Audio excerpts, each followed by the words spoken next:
சாரோட எக்ஸ்பீரியன்ஸ்னால வந்து எல்லாருக்குமே எனக்கு நமக்குலாம் ஒரு சின்ன விஷயம் தெரிஞ்சிருச்சுனாவே எனக்கு இது தெரிஞ்சிருச்சு அப்படின்னு நம்ம சொல்லிக்கிட்ட ஒரு ஒரு ஒரு விஷயம், ஒரு என்ன சொல்ற, ஒரு ஹெட் வெயிட்டோட இருப்போம். ஆனா சார் கிட்ட ஒரு 0.1% கூட அந்த ஹெட் வெயிட்டே கிடையாது.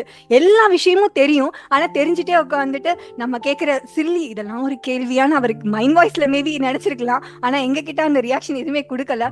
அவரோட எக்ஸ்பீரியன்ஸ்க்கு கொஞ்சம் கூட ஹெட் வெயிட் கிடையாது. எனக்கு எல்லாமே தெரியும், நீங்க அப்படிங்கிற ஒரு இது தாட்டே இல்லாம எல்லார்கிட்டயுமே வந்து என்ன மாதிரி அப்ரோச்ல அவங்க கிட்ட பழகி அவங்களோட இதை நம்ம புரிஞ்சுக்கிறோங்கிற இது ஒன்று இருக்கு.